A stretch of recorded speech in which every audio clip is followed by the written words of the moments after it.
365 app. Barry Odom, head football coach at UNLV, joins us from the city where we are today and will be the next 3 days at Allegiant Stadium tomorrow, Wednesday, but at Lotus Broadcasting now. Barry, thanks for your time. Paul Catalina, Craig Smoke, David Smoke with you.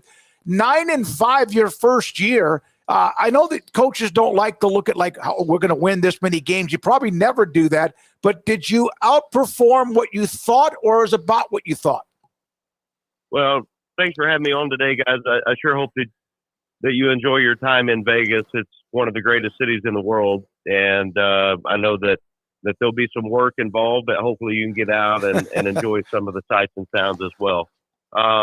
It's amazing how fast the first year got on us.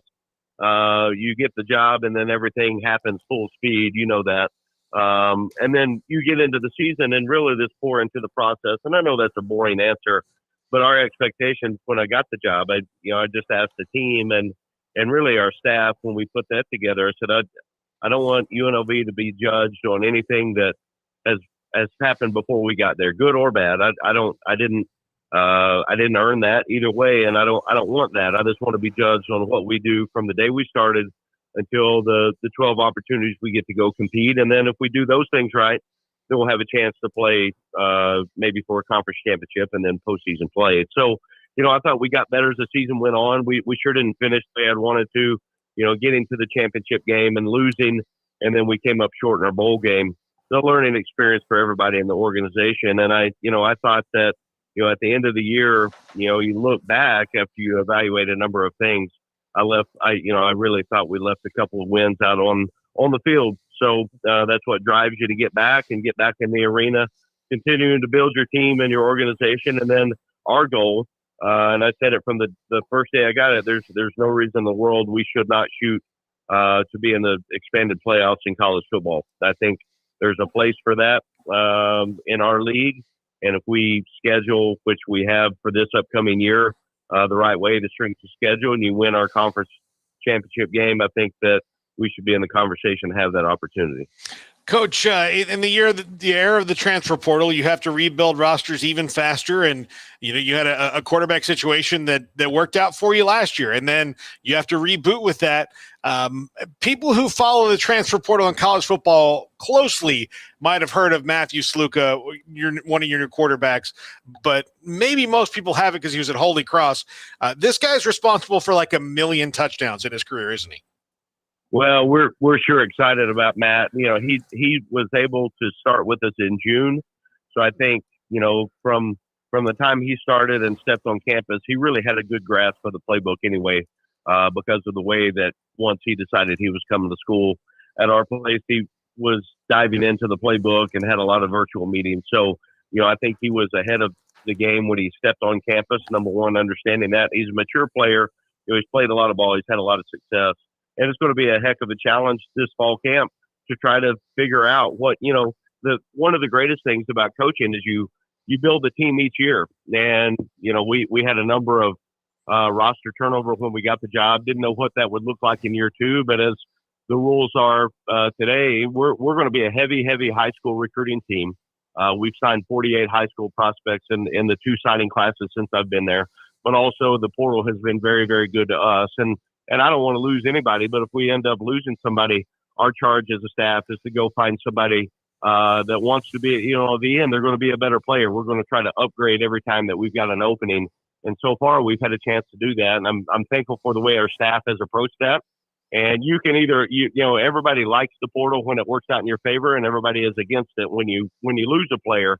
I don't want to lose anybody, like I said, but I'm not going to sit around and worry about woe is me. If we do lose somebody, I'm going to go get somebody that I think is a better player, and we're going to find a way to make it attractive enough that they can come to our place and go win a championship.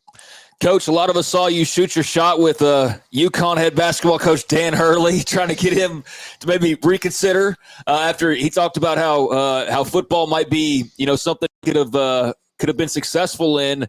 And in all seriousness, did you hear back from him? But also, the topic of that you brought up in your response to him as far as unlimited coaching and those types of things that are now part of the game of football. How do you sort of view the changes to coaching staffs, the opportunities you now have at your disposal? How are you guys looking to utilize those rules and take advantage of them as best you can? Yeah, I think I've learned from coaches in all sports ever since I've been in coaching. I think there's a correlation of whether it's basketball or football or running track. I think there's ways and messages and lessons you can learn from everybody. And obviously, Coach Hurley right now is one of the best in the business in any sport. And I haven't heard back, but I keep watching my phone really closely to see if he gets back to me. I think you've got to adjust and adapt. And it's just like in my coaching experiences, you always learn from where you are, who you're around, your surroundings.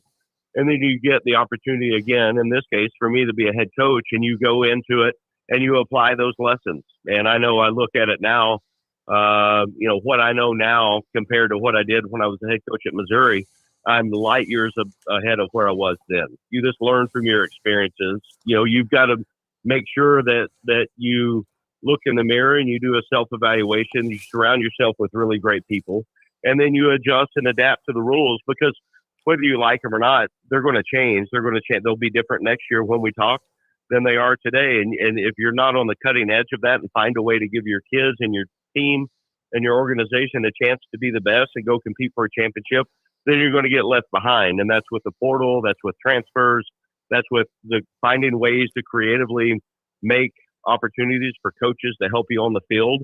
All those things I've been able to embrace and finding a way to give ourselves what we think is an advantage. Coach, for those that don't know, you're talking about if you face adversity or how you're resilient or how you bounce back or how you learn from something. You tore your ACL after playing your freshman year at Missouri, and that was in the spring, back when you just did not come back from that for like another year or so. And you played 12 games as a sophomore. What did you learn about yourself and life during that time? Well, I learned a great deal about there's a number of things with an injury. Number one, you better have, in that case, for me, a terrific orthopedic surgeon, and we did, Dr. Pat Smith. And then you better have somebody that would be with you every single day in the athletic training world, sports medicine world, that can put a plan together for you to follow. And we did that in Rex Sharp. And then you had to have a student athlete that was willing to make sure that they were, every single day we're going to pour into it what you needed to have success on the road to recovery. And fortunately for me, I was able to do that. So I think there's a multi-layer on what it takes for that to happen. I think there's some toughness that goes along with it. There's some blessings from above that also have to be a part of it. But there's got to be such a great plan and a connectiveness between the doctor, the trainer, and the student athlete for that to happen. So I think, life, it's going to be whatever you make of it. And whether it's fair or not fair, if we're blessed to wake up and have another day, then I'm not going to have any bad days. That's not going to happen. We're going to pour into it. We're going to pour into our team. We're going to pour into relationships. We're going to find a way to have a successful team. And then I think really, guys, at the end of the day, coaching, you've got to be in a position to be a mentor. And you're trying to help these young men develop into leaders once football is over, whether they're being the head of their household, running an organization, want to try to make a way and find a way for them to have a successful life, and then also for them to make society better. I was in Dallas last weekend for a wedding on one of my former players, and we probably had 40 former players there from all my different stops. And it was such a great, rewarding evening for me to be able to see those guys and reconnect with them. It's about relationships, and that was sure fun for me. Coach, with the 12-team playoff now, there is an open door for UNLV to be in this. Now, it's going to be hard because unlike the other conferences, you have all the other non-P4 conferences to compete against with their conference champion and all that. But as a motivator, as a coach, as someone who has to set goals for a team at the end of the year, how much does it make it maybe not easier, but a lot more interesting that this is something that you can push to your players now, and you're not just kind of making something up to fire them up? Yeah, I think you look at it right now for us, we've got a mature team. We've got an older team. We were a little bit younger last year in a lot of ways, but we're an older group. We understand the makeup of what college football is today. We understand the opportunities there. And then you look at our schedule, and obviously the winner of the Mountain West Conference historically has had a place at the table. And I think that will be the same thing this year. And then for us, non-conference wise, we open up at Houston. Week 3, we go to Kansas. We've got Syracuse coming to our place. Week 5, we go to Oregon State. So you look at those marquee matchups, and there's plenty of opportunity there. Certainly, it's challenging, but something that our kids are super excited about, having the opportunity to go compete. 11 of our 12 games are on national TV next year, and if we want eyes on us, we've got it. And now the work has got to continue to be put in every single day, and we have no room for error. We understand that. We got to go to work.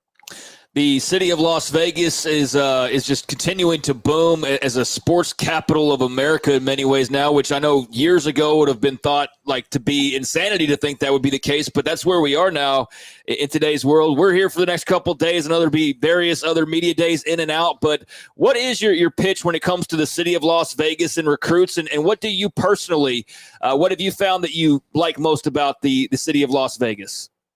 Well, you look at it, Vegas was built years and years ago on opportunity, and that's how the city was built. And you look around at how it's developed and will continue to thrive, not only economically, but in every area. It's become the sports mecca of the world, and there's plenty of space there for college football. So the things, our school is about 33,000 students. The hospitality school is number 1 in the world. We've got a terrific business school. There you can get a very, very meaningful degree with the networking and the connections built in that city that can take you anywhere. You look at the sports side of it, and you can be the main show in the city of Las Vegas of 2.5 million people. You're going to be on stage, and the things that we are building, our guys understand that. They embrace it and understand that that's part of it. And we've got such great opportunity with that as we continue going into year 2 on building the championship organization. For myself and my family, my wife and I have been married 24 years. We've got 3 kids, and spread out about every age group. We've got a son that's a sophomore in high school. He plays linebacker at UNLV. We've got a rising senior quarterback in high school, and then we've got the boss of the family, who is our daughter that's going to be in the 4th grade. So we've been able to, the city of Vegas has been wonderful to us.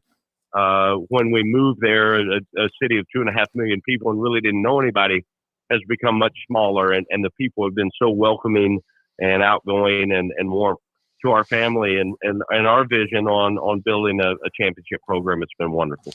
Does your 4th grade daughter watch you coach and get after players and then go, oh, please?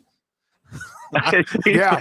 She will know. I'd put her up against anybody in the world at that age on her knowledge of football. No question.